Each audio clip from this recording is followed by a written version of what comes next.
Hello guys, welcome back to episode 15 now. No, 16. 16, is it 16? 16 now of Podcast Desk. So we are certainly racking up those numbers. I have some awesome guests today. And this episode is going to be focused purely on first time experiences of seeing BABYMETAL. Now you can only experience BABYMETAL for the first time once. And hopefully these guys have remembered and captured every single tiny minute detail that they're gonna talk to us a little bit about as well. We've got Mr. Erik, who's right there on my left. He's been on the show before. Hello, my man. How are you doing? Hello, guys. I'm fine. Let's go. And also we have the man from Germany himself, Mr. Pischner. How are you doing, my dude? Hello, dudes. I'm fine. Glad to be here. And hello, chat. Hello, and chat. Erik and Neon. Yes. Yeah, it's the first one. We are streaming this one from Kick, which is a change of pace from our usual Twitch stream. So if you haven't already, come and follow me on Kick, please. I need your love, your follows, nourish me, and yeah, keep this whole operation going and alive. So I want to talk about obviously your two guys' experiences. We're gonna ask you some questions as well. I've got chat as well. Hi chat as well, and they're going to ask you some questions and stuff like that, anything that I may have missed in the next hour or so. So it's going to be a short and sweet one because I know you two guys are important people and have places to be. I envy you. I wish I was that busy. But yeah, you two guys seeing BABYMETAL for the very first time, that must have been quite hyped to be like, you know, to see them for the first time. So we'll start with Mr. Pischner first, and tell us about your experience, man. How was that kind of like first time kind of walking through the doors, and when like your experience of like anticipation, knowing that you were going to see them? Yeah, it was a mixed day. I had free joy, or how it's called, to go to the concert and stuff, and to meet other people. Like I was there with someone from Soon's Discord, for example. Yeah. I meet him there because he was a big Sabaton fan. And yeah, was hyped, but then I got a little downer because I was a bit late, because the train stopped and stuff. Oh no. Some people unauthorized were on the railroad, on the rails and stuff. So I arrived 15 minutes before Lodi started. So we only got places in the middle of the concert. Yeah. On the venue, but it would be possible to get in front normally, because Leipzig didn't have had VIP tickets or front row tickets, if I'm correct. Because I didn't saw any when ordering tickets, so it was a missed opportunity to be in front like some other guys were in the other venues. But still was really good experience, and funny as well, because there were some here and there were some BABYMETAL fans or people who know them in the crowd. Like in my area, there were two ladies who knew them, and one guy who also did sing to some songs. Yeah. But only to the classics like Make It Sooner or Give Me Chocolate. And Papaya, because of the easy lyrics. Yes, Papaya. Yeah. It's a pretty good concert. It was also my first concert for heavier music. Yeah. So I was really impressed that the sound level and sound quality was really good in Leipzig. Yeah. So was it pretty good for Sabaton as well as Yeah. BABYMETAL? Yeah, it was really good. Yeah. The sound level. It wasn't too loud. You could hear the guitar riffs and stuff, and like an interlude when Joachim was talking something, and someone in the back was doing an interlude or to troll Joachim or stuff and such stuff. Yeah. So you could hear mostly of the things you saw that they are doing on the stage. So it was pretty good. What was the set like for you over there? Was there any songs pulled in and out? Because I know they were swapping and changing throughout the whole tour. So what was the songs that you managed to sneak in that others might have missed out on? From BABYMETAL, yeah, I got Maya, and was really happy about it because I saw the here Andre from your Discord, who's also on BABYMETAL Discord, made a list. Which song appeared on which venue and how often in total. And Dedication. Metal Kingdom and Divine Attack weren't played often, so there was a high chance that it would be Metal Kingdom or Divine Attack. And Metalism was also played a lot and was on the day before in Berlin, so the chance was really high for the other two. Yeah. Maya or Metalism was pretty slim, but I wanted to get Maya or Metalism because Maya was the first song which stood out for me in the concept album. Except Monochrome, but it was a single and we could hear it some weeks or months earlier. Yeah. So I was pretty happy when Maya appeared, and the most important thing was, or not the most important thing, you couldn't tell in the beginning it will be Maya because they did a new intro or interlude in the song, some darker riff, and then the first notes of Maya kicked in. Yeah. I was pretty happy, and it was a moment of joy and looseness. Like I flipped around and then shouted, "Yes, Maya!" I was so happy because in the beginning of the BABYMETAL set, I was a bit in shock. Like BABYMETAL Death was great and stuff, and you jumped with them and recorded a bit, like 40 seconds to have the intro of them on a recording. But for example, on Make It Sooner, I was pretty tame. Yeah. Because it was a bit weird in the crowd because not everyone was doing stuff during Make It Sooner. Yeah. So it was so I was in a bit of shock to see them first time, and it was a bit tame because not everyone in the crowd near me was going crazy or chanting or stuff like that. But it changed later. In the later songs, it changed. So the crowd got moving, and I saw a video from someone who was in the ranks. Yeah. Even like 10 meters away from me was a mosh pit. You couldn't see it, but from the video I saw, was really close to a mosh pit. Yeah. Oh damn. There's a lot of people in chat as well saying they got Maya as well in a couple of shows. Paul says Maya is awesome. Good says he got Maya in Vienna as well. So that's pretty good. Now I get to grill Mr. Erik a little bit now, who's been sitting there patiently waiting his interrogation. So yeah, how was it for you, man? How was the day of waking up knowing that you were finally going to go and see BABYMETAL for the first time? You brought your son along with you as well, didn't you? Yes. My son is a big Sabaton fan. And I thought, yeah, this will be great.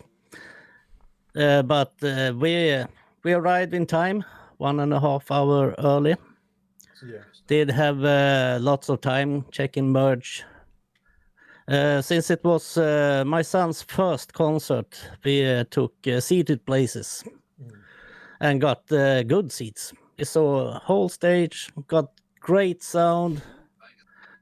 So I was pretty happy. And I must say, when they started with BABYMETAL Death, I got shivers in my body. I can tell you. I finally got to see them. Yeah. The thing that got to me was Momometro Death. Yeah. That's the second time I felt no more Yui. That hurt. It did. It actually hurt. Yeah. But no, I support Momoko.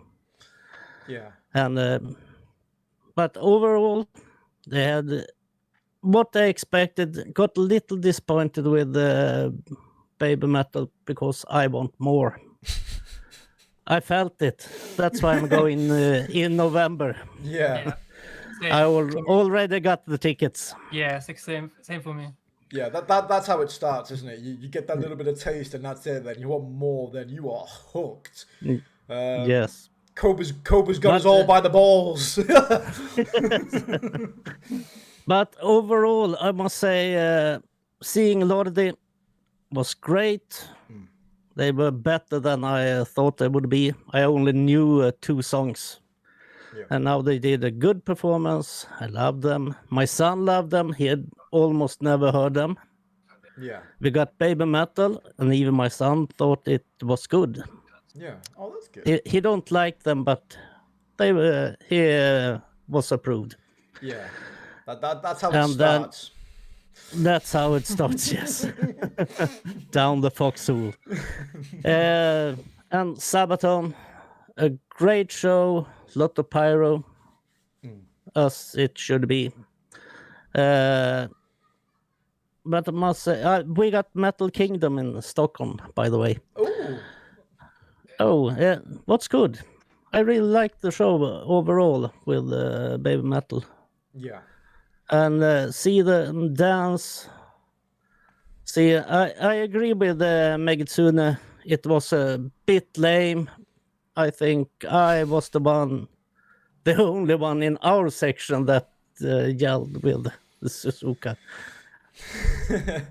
Yeah. But no, I had there were other fans on our side too, and I made a flashlight high five with Liffy.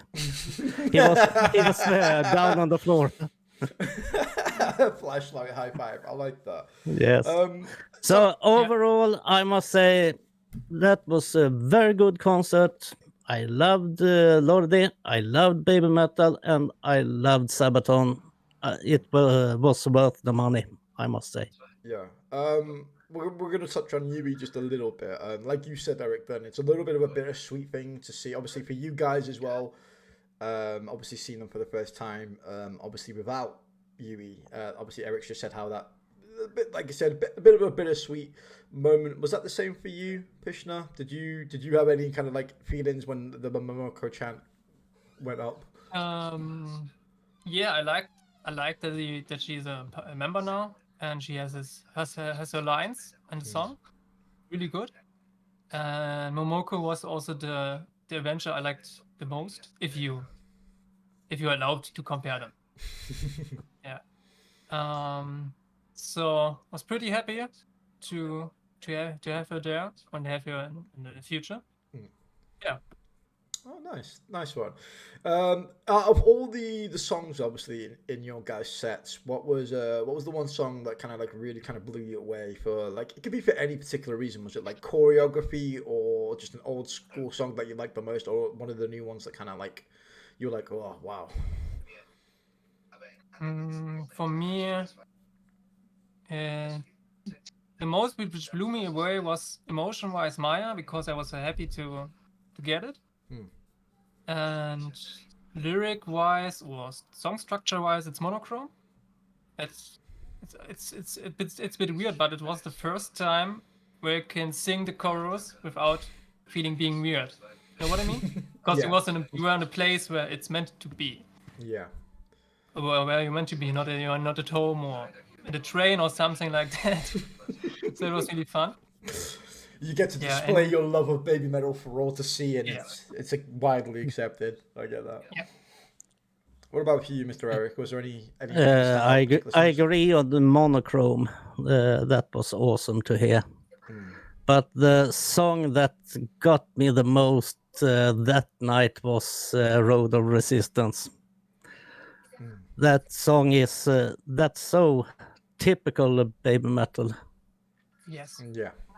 That and Give Me Chocolate, but I personally, Road of Resistance, that's what really got me. And that's when I felt that, no, this is too little, I want more. So I was a bit disappointed when they came to see you. Already, no, Yeah, already. I feel that, yeah. So both of you guys are obviously booked in for the proper European tour that's happening soon. What dates are you guys going? 15th of November. 15th of November. I going on 19th, I believe. It's on a Sunday, and I will meet Spook there, who is also in chat.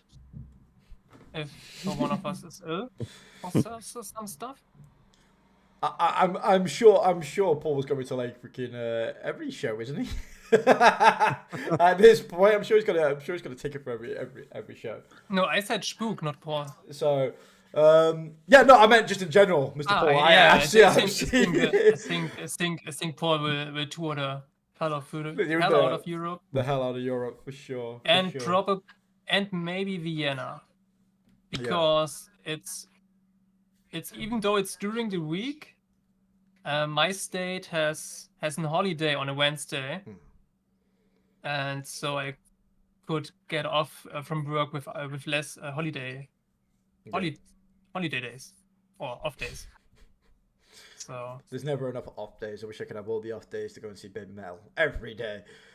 People in chat. Cologne would also be an option while Good is mentioning it, because we have since this month a new train ticket, a Germany ticket. You can drive through whole Germany with this ticket. Yeah. It's a monthly thing, but only use the regional and slower trains. I might. I have the time. So if I can get some I also could visit Cologne. Yeah, if I've got the funds, I may join you in Cologne. That's home for me. The last time I was in Cologne, I saw Machine Head there. So it would be like reminiscent old times for me. So I'm very tempted to head down that way. Maybe catch the train to Mönchengladbach the next day or something like that. That might be something I might be interested in. So if I can get the funds together, that would be a cool day. I've been meaning to go back home. But yeah, for Berlin, I already got a ticket some weeks ago, and I'm thinking about Vienna. For example, meeting Goodlifer and Predator there from BABYMETAL Tube Discord, the Fox Lover. Yeah. Yeah. Let's see. Yeah. What about you guys? Where I know Good said he's got Cologne and Vienna tickets done. Paul has Hamburg, Berlin, Cologne, Munich, Strasbourg, London, Wolverhampton, Paris, Milan, Barcelona, and Madrid. Holy hell. I have 2 words to that. Where do you work? Because obviously YouTube is not paying me enough, and how can I get a job there? I need Paul's salary. Jesus. Oh, I thought you are reading the tour dates, but you are reading Paul's comment. I am just reading Paul's, just like where he's going. The first thing I thought you are going on the tour list and reading from top to bottom, but it's only Paul's comment. Yeah. It might as well be the tour list of the amount of shows he's going on. I think you'd be safe with Paul misses Stockholm. Yeah, there you go, Stockholm. There you go, Paul. You've been challenged to get to Stockholm. I think I will go to London, but as with some other things, it's economics. Yeah, I've got the ticket to see the first night of London. I'm tempted to try and get the second night just so I can see them 2 nights in a row. Depends on obviously money and all that for me as well. I'm also tempted to go and see them in Wolverhampton as well, to be honest. But that may be stretching my $5 a month YouTube payout a bit. So we'll see how that pans out. But I'm gonna be there for day 1 at the very least. So should be fun to cover that in the full list. I'm excited to see a full tour with them, a full set. I think it's a little bit of a weird feeling. I don't know if you guys got the sense as well when you were there, but obviously seeing BABYMETAL is really, really cool. But at the same time, obviously, it was a Sabaton concert as well, so there's going to be like a ton of Sabaton fans there. Did that distract from your experience a little bit, or when the girls were on, did you just not care?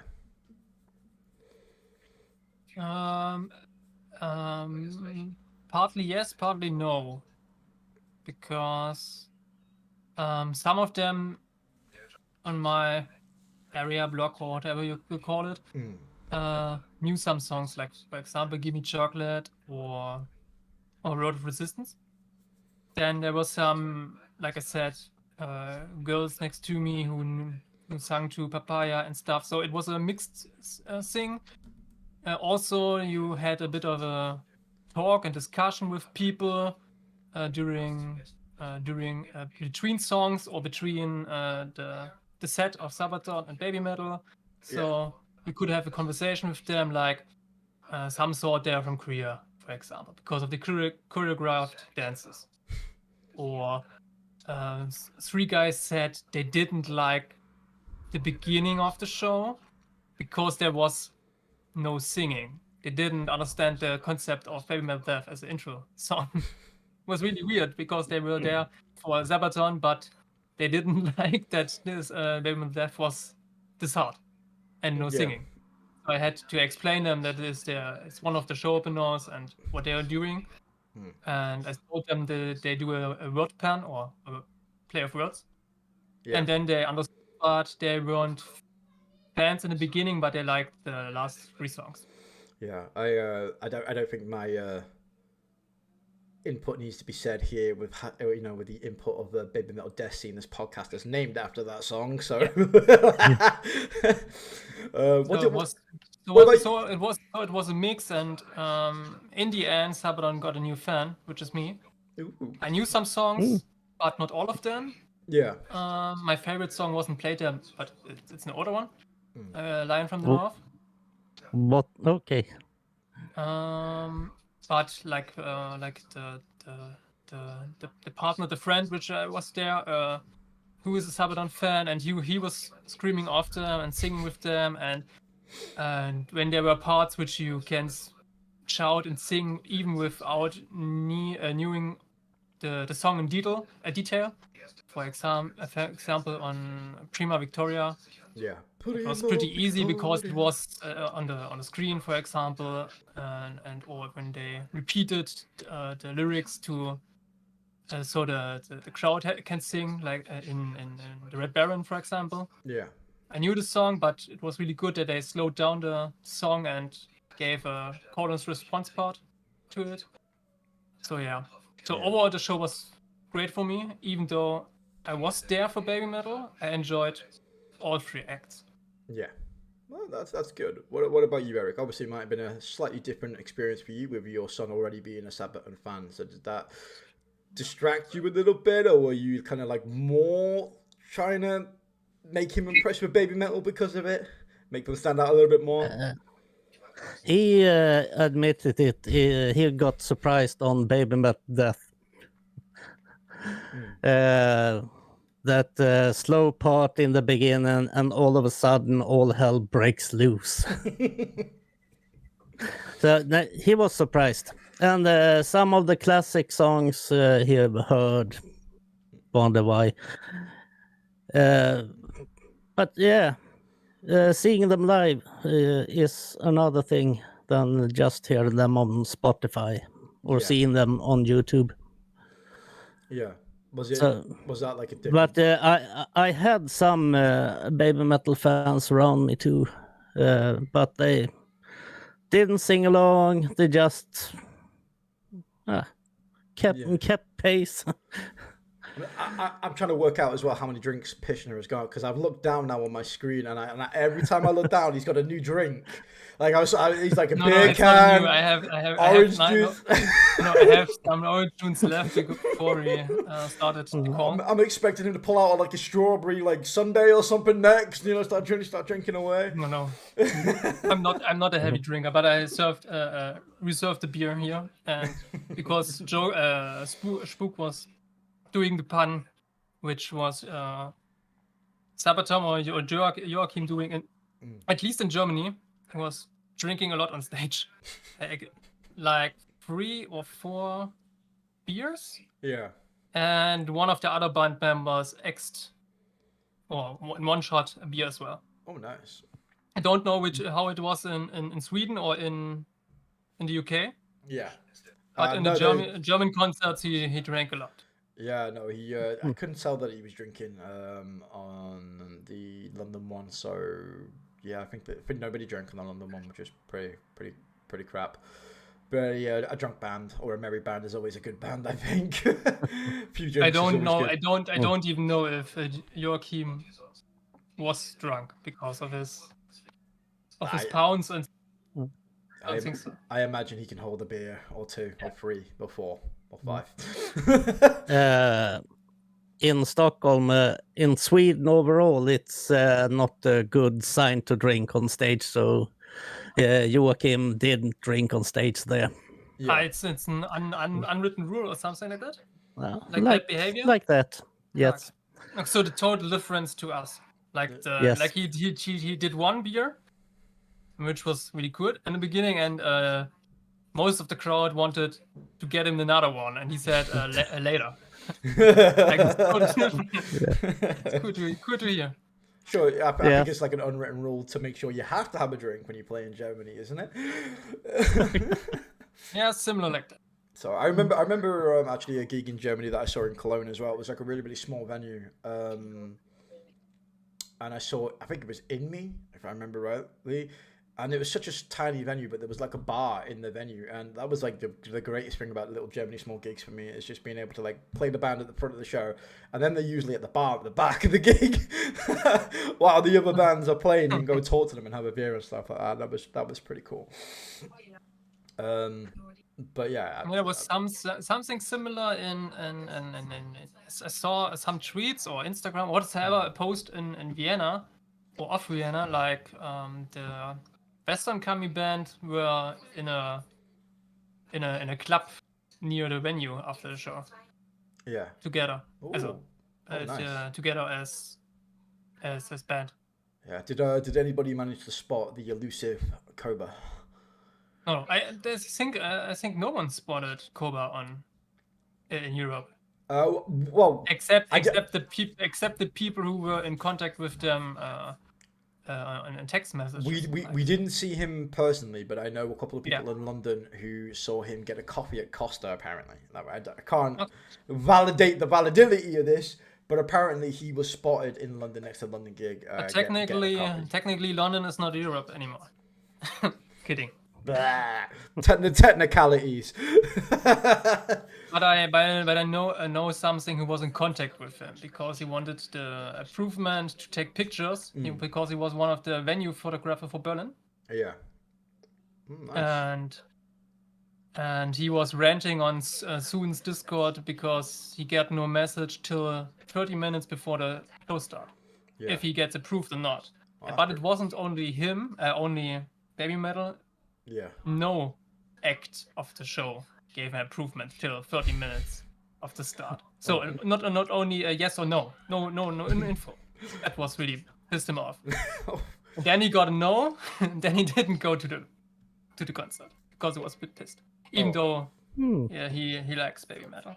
Fair enough. I mean, Erik touched on it before. Obviously, like, you know, it's a different beast experience seeing BABYMETAL on a stage compared to, like I said, on a YouTube video or you know, on a DVD or a concert or anything like that.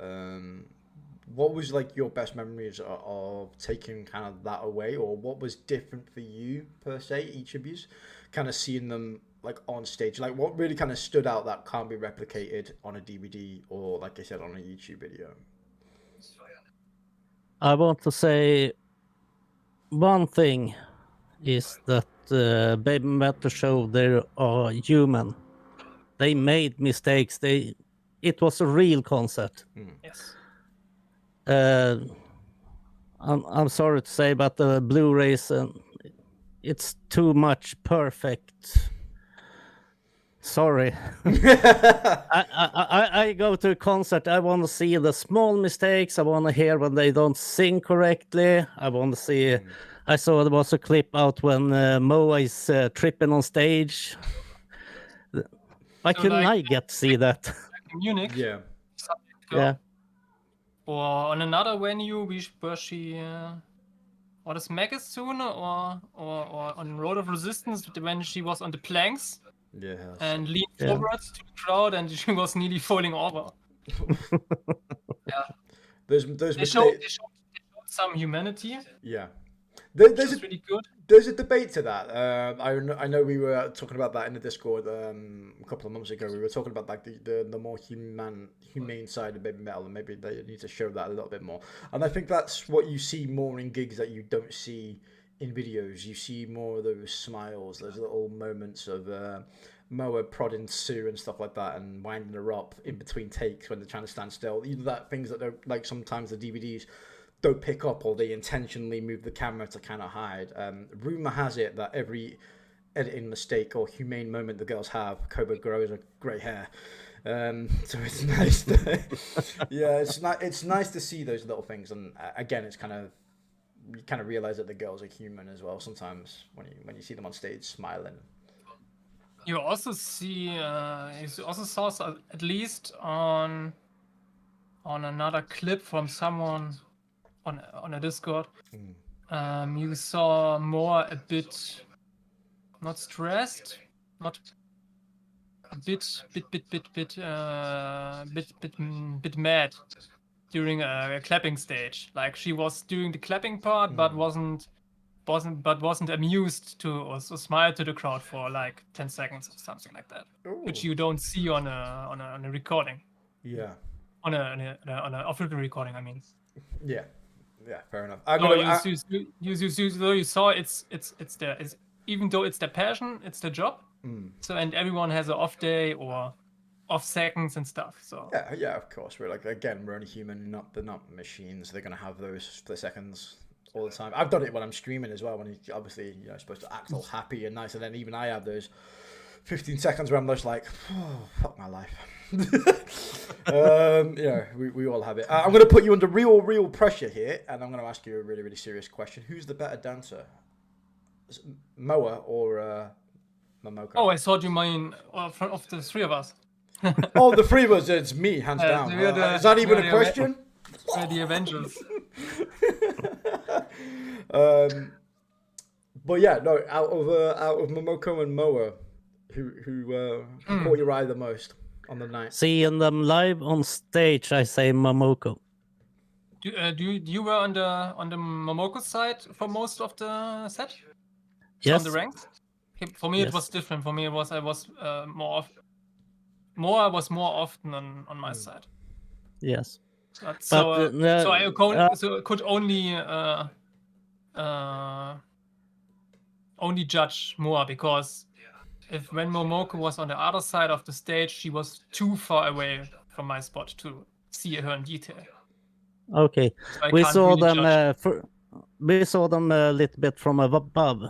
We were on second row, and we got to see the whole stage pretty good.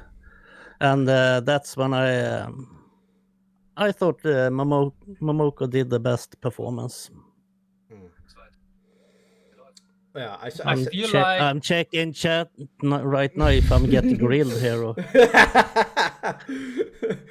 That's it. Erik's made some enemies. I feel like Momoko is putting 10% extra into the performances, because she is the new girl on the block, or the new in the team. And for example, on Moa, you saw her doing the stuff easily or mindless. It's in nature. For example, on one choreography, she only had to turn her body, for example, for the choreography, but she used the complete body and even headbanged a bit, which isn't part of the choreography there, but she implemented it for fun, or improvised it, or stuff like that. And on Momoko, you often see or saw on the Blu-rays of the last 2-3 shows they had, she is currently like putting all into it to make it all correct and focus it on it. So, but it seems like it. If she wants to make no mistakes, because she is the new one and wants to appeal to the female fans who hasn't accepted her yet fully, or something like that. That's what it feels like. Yeah. Next thing I'm gonna be hated for is Momo smiles more. That is controversial because Moa is known Yes, for her it is. smiles. Yeah, Yes. that's a hard take. So that it is. I got to be honest. When I saw them, I noticed that as well. I said in my review video, go and watch it by the way if you're watching this. My experience in London, I said, but Pischner just made a really, really good point there, where Moa has been doing this for a long while now, so probably is a little bit used to it. Maybe I wouldn't say bored of it, but you know, there's only so many times you could do the same dance before you just kind of like mindlessly do it a few times. Whereas obviously for Momoko, she's a little bit more newer to it.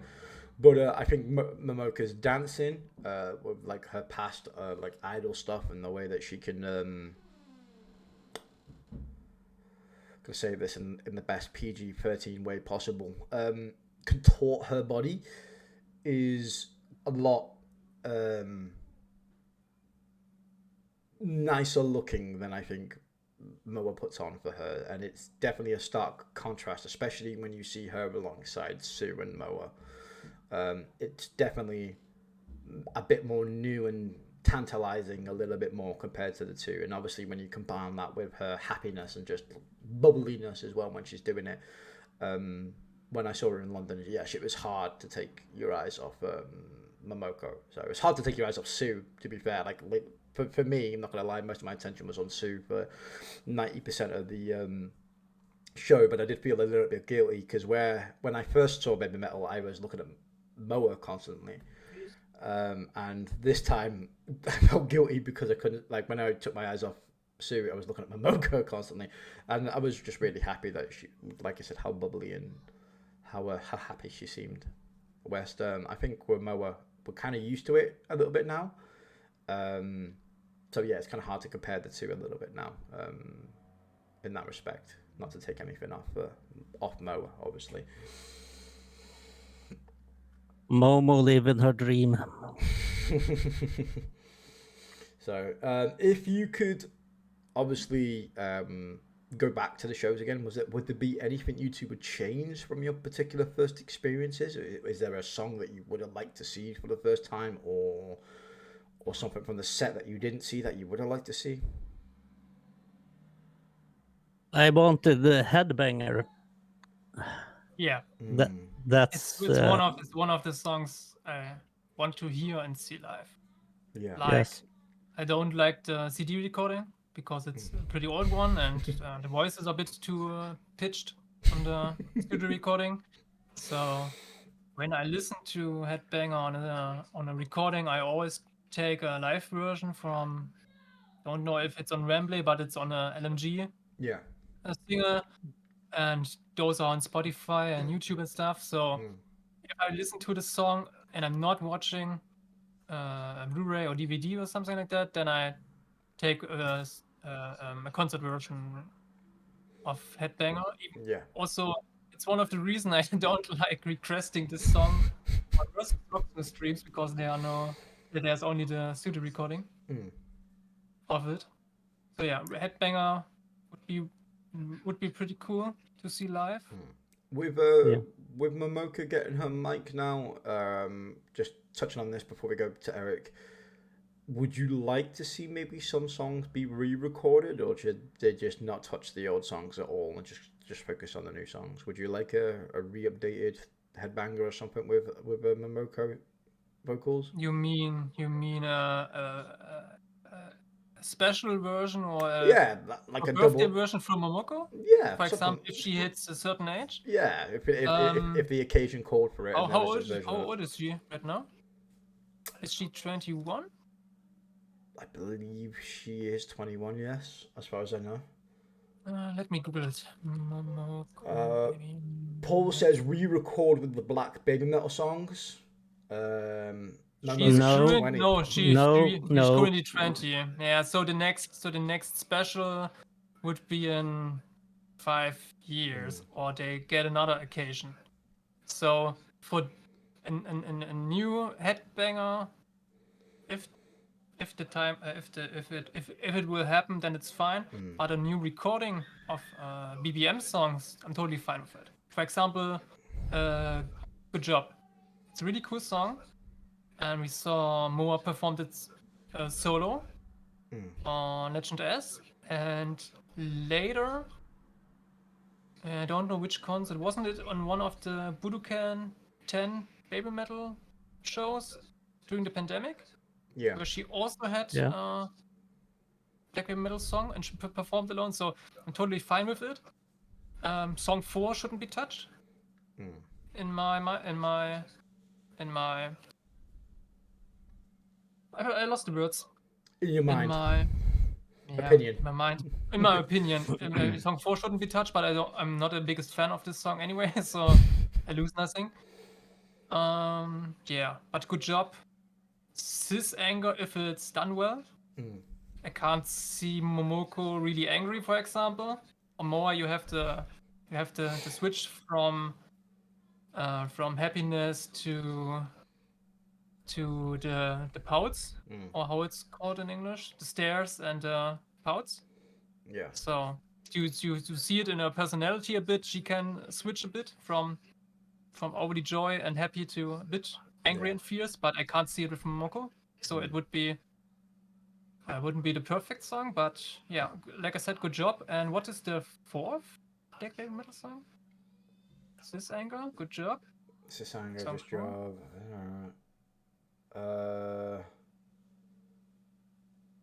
Fucking hell. Onidari. Yeah, Onidari. Oh. There's the topic is the problem for the song. I would say no black baby metal songs. No. Not even Would you have them No. continue black baby metal or just not touch They the old could ones? continue black baby metal, but new songs. Because those songs that was is too much moi moi. So don't touch them anymore. Yeah, Please let that be history. Yeah, I'm very But much in that camp. I would love to see a new recording of Headbanger. So Headbanger for Momo's birthday would be accepted, but leave the black baby metal songs alone. Yes, that's my opinion. Yeah, no, I think I agree with that one as well. As much as I would like updated black baby metal songs, I'd like to see new ones in the future, and maybe just leave the old ones be. Yes. Personally, but again, I like updated new shiny things. So I wouldn't ever say no if they made it. I certainly wouldn't turn my nose up at it. But yeah, it's definitely not one of my things on my wish list for sure. Yeah, if they get out a new black baby metal song, or even if it's not a BBM song and it's if it's just a duet, and yeah, could be good too. But it doesn't need to be a heavy song. They both could get a duet. For example, like Momoko had some play experience. Yeah, she was acting and stuff. So, or musicals stuff. So they could get a duet with. I don't know if it's a ballad or if it's only a softer song and stuff, and then you can get through another solo. Yeah. It don't need to be a BBM song, even though the most fans would probably like it because of the contrast. Yeah, for sure. Between the musicians and maybe choreography and stuff. Maybe we can get some cool on BBM songs. Maybe we can get some Momo and Moa Tekina mixes. That would be cool. EDM songs, EDM baby metal with Momoko and Moa. I don't know. There you go, something different to Black Baby Metal. But I'd very much like Black Baby Metal to return, which is pretty cool. I'm really glad you guys enjoyed your experiences for Baby Metal. I know it's exciting to go for the first time and be hooked. I know I certainly was the first time I went. Thank you guys for kind of joining us and giving me your kind of takes on it, your experiences. I really, really appreciate it. I know it's something we can only ever do once. So yeah, it's glad that you guys have shared it. So I'm going to reach out to chat right now, and I'm going to say, hey guys, I'm going to stall for 5 minutes. If you've got any questions or anything that you'd like to ask either Mr. Erik or Mr. Pischner, now would be the time to do it. Noon says he's got a question for all three of you. What was your favorite song they played, and when you see them in November, which song do you want them to play?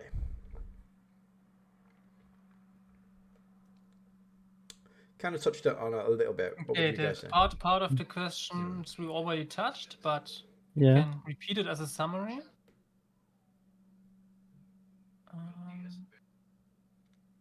In November, as we said, I want Headbanger.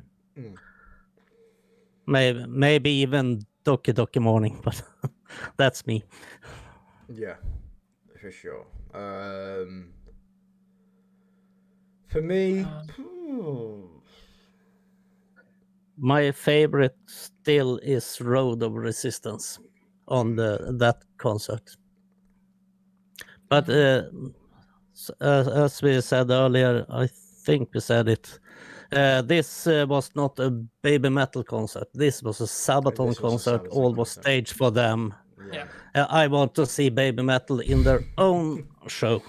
Yeah, for sure. Will be pretty hard to get a front row after the VIP because one is there for Baby Metal.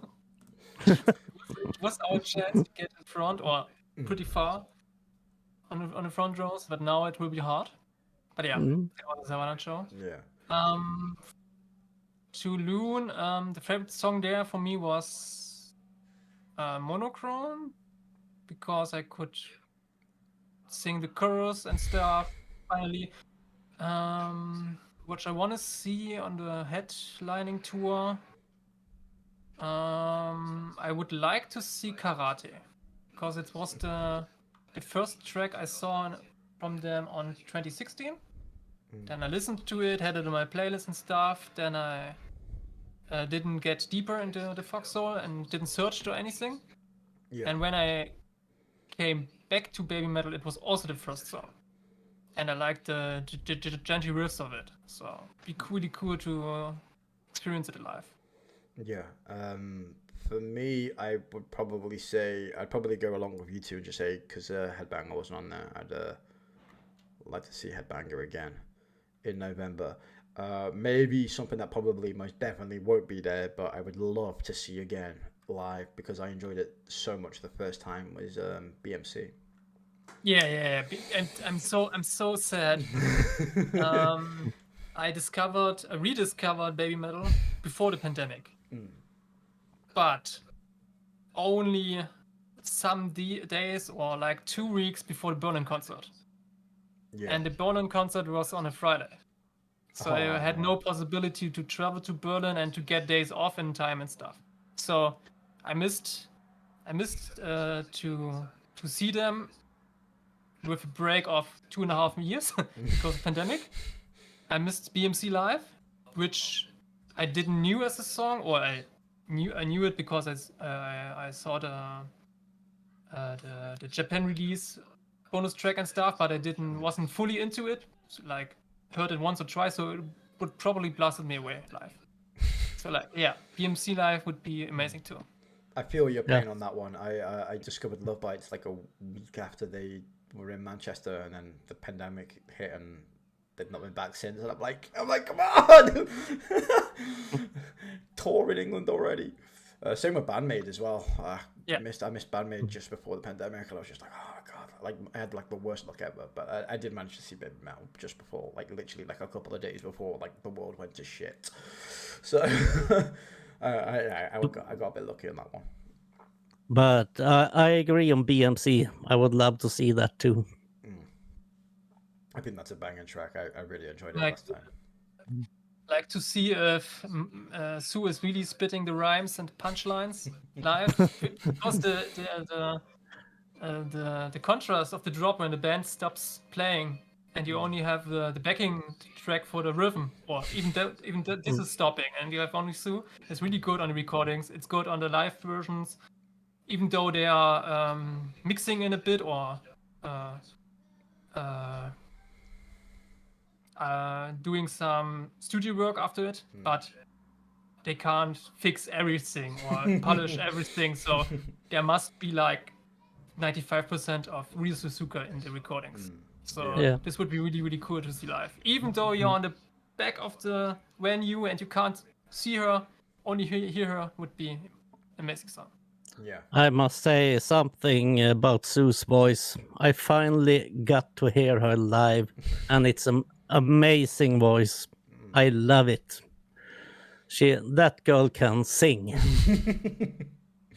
That she can. And if you want, we can do another hour. I can just talk about her voice. Just Oh. talk about Sue. Yeah, no, Oh, yeah. she is one of the craziest people I think I've ever heard from bands. I've seen quite a few bands live, and Sue's voice is definitely one of those that are kind of like is as good as you hope it is going to be. It's kind of weird in a little bit, touching on what Pischner says about not being able to hear the mistakes sometimes, because you can hear the mistakes in her voice sometimes when she's live, but it highlights also, like, you think that would have the opposite effect, but it doesn't. It actually highlights how good she is, because those mistakes are shows like how consistency, and those mistakes are so minuscule. It's nice to hear them sometimes, like, you know. Yes. Like I heard makes her human. Like I heard from some people who were in Hanover, which was a week before Leipzig and Berlin, or half a week, and they had tech problems in the venue during a BABYMETAL song. So the mixing or even the sound were completely gone for half of a song, and because there was a time schedule for them to perform, they performed the song till the end, and we only had the voices and some of the instruments. Yeah. Oh, damn. So you can see how consistent they are and power through, even though there are unexpected difficulties on the stage. Don't have to forget they are performing like how many years? 12, 13 now? It's crazy to think about how long they've been active. Really and obviously, we're now with a new member in Momoko. We had this debate on the podcast actually a few episodes ago, probably, I think it was like last year or something, and we were talking about, like, could this possibly be the end? Because the pandemic was coming to the front. You know, you had left. No, we didn't know about the Avengers or anything back then as well. It was kind of like all a little bit, will they, won't they? And then they came out and blew us all away, and we're all thankful they're still here and still powering on. Thank fuck. Yeah, no, scary. There's been some scary moments the last couple of months, I think. I see God in the chat. The musicians were awesome, I must say. Yeah. The musicians were really awesome. I was a little bit unfortunate with where I was in London, because I was right at the front. And for some reason, the stage in London was like really raised quite a bit, so we could see the girls, but I couldn't really see the Kami band too well. Like, they were like pushed all the way at the back. So I imagine you two probably, obviously Pischner being a bit further back, and Erik, you having seats, that you probably got to see them a hell of a lot better than I did. I saw it them. all. And I could see them if I looked in detail. For example, the drums of Barone were even also a bit raised, so you could saw the drum kit from far away. Sometimes the guitarists were hard to spot if they were moving or going to a shadowy place, for example, because the set was a bit darkened from the lighting. But you could see the band members, and they weren't running away after Raw was finished immediately. Like I heard from some guys who were in Munich that Barone was sprinting away the second Road of Resistance was gone. Was over. Maybe he needed to pee, or told him to go earlier than the group. I don't know, but in Leipzig it's pretty fine. You could see them if you have good eyes or wanted to look, or you need to know what to look for. You're just rubbing it in now with your good eyesight. Also, their sound check when between the sets, like when BABYMETAL took over, they were probably in London too, doing a sound check with some riffs and some melodic parts. That's what was pretty cool, because there was still light on. Like they came on stage and took the guitars or bass and were testing some tunes and stuff. Yeah. That was a thing you could really see because the lights were on. Yeah. That's all right. I remember when we were lined up in London, we could hear them through the doors, playing some songs. So which was pretty cool. So what about you, Eric? What was your view of the Kami band like from where you were? I saw it all, and a bit static, just standing there, but I must say, awesome musicians. Yeah. I really I admire them. Yeah. Oh yeah, you should do. The skill and tenacity, all of them is absolutely amazing. I feel like Eric's like, Sauron from Lord of the Rings, just looking on his tower over Mordor, and us humble hobbits have to stand. But yeah, no, it's a great experience. Masters kind to us. Yeah, potatoes. Boil them, mash them, stick them in a stew. No, that was probably the one thing I missed in London, which it was really kind of getting a really good look at the Kami band, unfortunately, from where I was. As Hades said, we were watching pillar metal with the pillars. Were you this close to the stage, Neon? I was very close, yeah. I was literally, I was behind Paul's ass, which in itself was... So you had Paul metal. I had Sue Metal in front of me, and Sue Metal and Pillar Paul. We had Pillar Metal, and if I looked closely enough, we had Paul Crack Metal. So Paul Crack Metal was on full display for the whole venue to look at if they so wished. This is it now. This is when Paul unsubscribes from everything. But we had a great view. It was just like I said, it was a little bit. The Sabaton set was a little bit in the way with the pillars and the barbed wire and stuff like that, which was a little bit crap because I couldn't see the Kami band as much as I would have liked. But the view of the girls. Yeah, was, probably the best spots if you're a normal size man was probably. If there was a VIP region or a golden ticket or something like that, maybe the last part of it, because then you were in the front row of the people. Yeah. But you had maybe the best angle to the stage. Yeah, for sure. Like there was some good stuff. Like I liked it. I was quite lucky to get at the front. I didn't realize actually how small in height I actually was. I'm 5'8", so I'm not like 5'8" is what in centimeters? But I'm not I'm 178 centimeters. I think I'm 180. Yeah, I'm 182. And the usually height in Germany is like 180 or 187 like you. But there were some guys not totally in front of me, but like 3, 4, 5 rows before in front of me. Yeah, and sometimes they were blocking the view. Yeah, that would be Liffey. That guy is a freaking mountain. Jesus Christ. I had the pleasure of doing an interview with Liffey and Demon that are both like 6'5" fucking monsters, while I'm 5'8". So you felt like a wrestling announcer, like when the big guys are on the stage and you are in the ring and interviewing both. Yeah. So felt like this. So I definitely felt like, yay, Liffey, how are you doing, mate? Yeah, Demon, how are you, lad? Freaking hell, I was like that way too tall. No, it was funny though.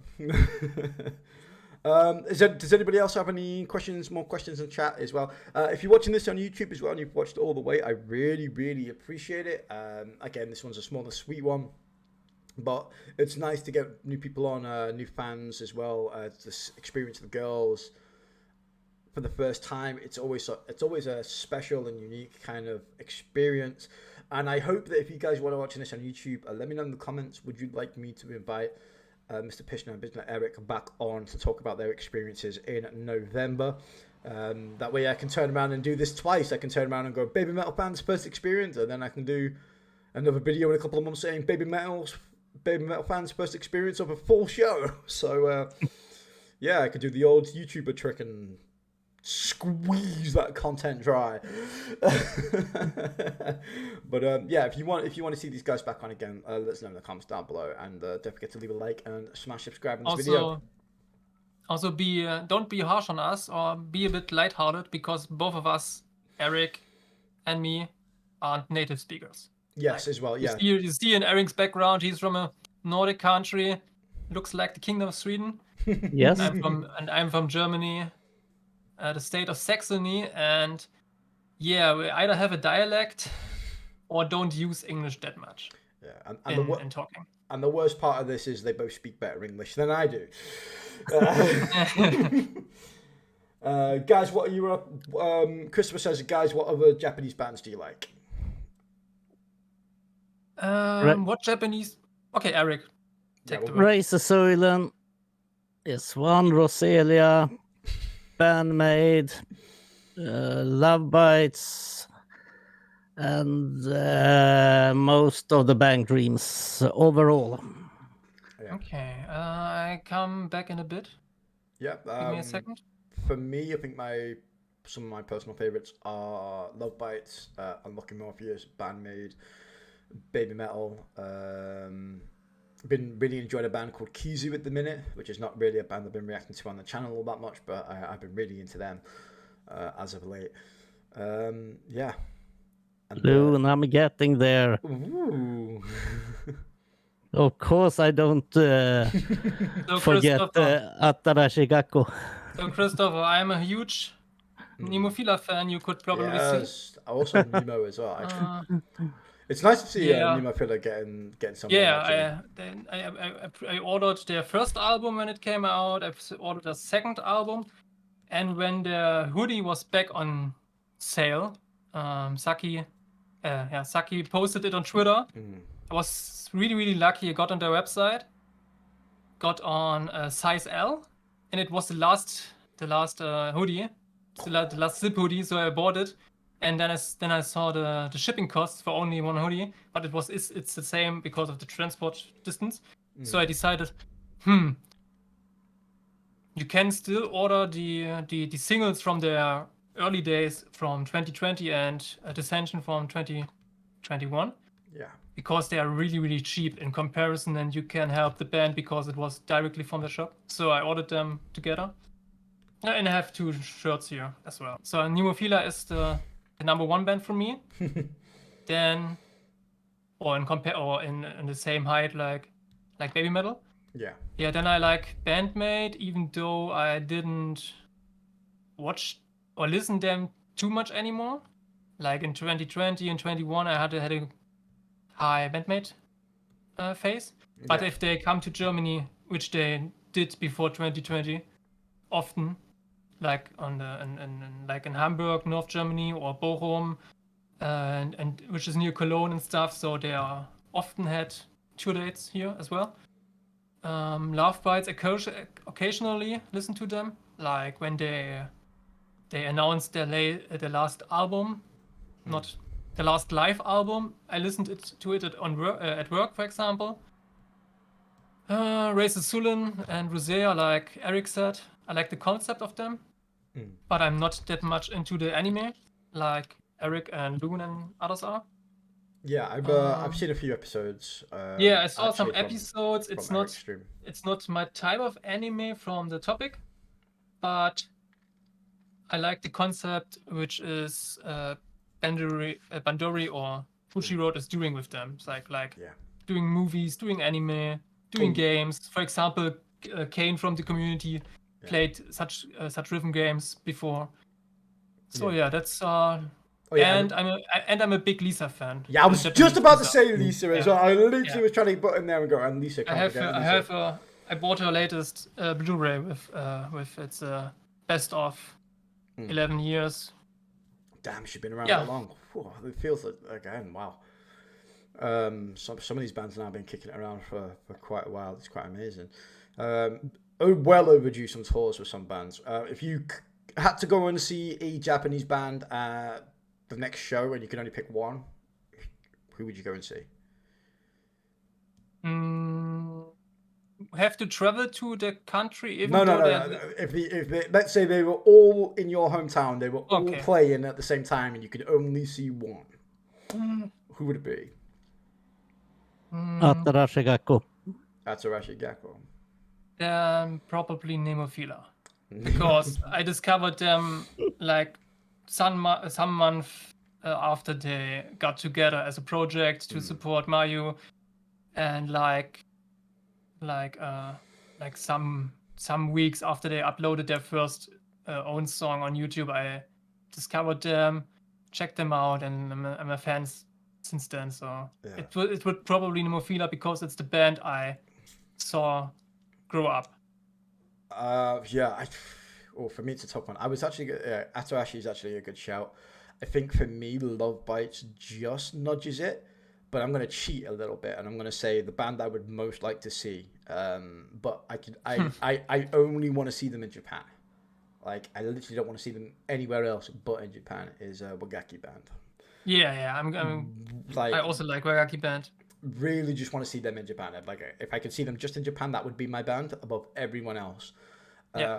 If I had only the choice to see one, Love Bites for me. I've been craving Love Bites now for ages. I'm going to keep going on about it until they see the videos and come back to England.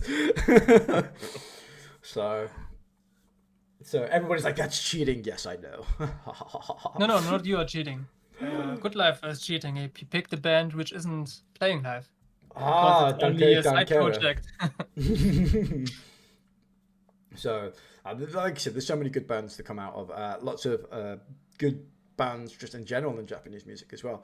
And if you are watching this podcast, I know this is primarily started off as a baby metal show, but I would love to be able to talk about some more bands coming up on doing some more episodes of Podcast Des, whether or not it be about, I don't know, Unlucky Morpheus or Razor Sulin or Dan Kere or anything like that. If you guys are interested in me talking about some other bands, again, let me know in the comments down below, and I will look at them, scout them, profile them, and see what I can do about it for sure. Because I'd love to expand this podcast, not just to do baby metal stuff, but to do other bands as well. Because I've really fallen in love with Japanese music as a whole, and I think obviously you guys are from the community as well. You guys know that we like a lot of things in the Discord, so come and join the Discord as well. Like I said, I am streaming this on Kick. Thank you as well to everybody on Kick, my lovely chat on Kick, who's been keeping us company tonight. We've only just started streaming on here, so I think we only got like 20 followers or something like that. So the guy showing up in force on Kick is absolutely amazing. So why not come and follow me on Kick as well? The link is in the description down below. I'm on Twitch, Kick, YouTube, as you probably know because you're watching that on here, I hope, and Twitter and many other things. I'm on Patreon, so go and support me on there if you want to buy me a beer or something like that. I would really appreciate it. Special thanks as well to both my guests tonight, Mr. Erik and Mr. Pischner. You guys have been amazing. Thank you for giving myself and everybody your first experiences of baby metal, my guys. Thank you. No, thanks for asking us and having us, Neon. Yeah. Yes, sure. This was fun. Thank you. Thank you. You guys are absolutely amazing. Thank you to everybody in chat, and we'll see you guys all later. So, see you guys. See you guys. See you.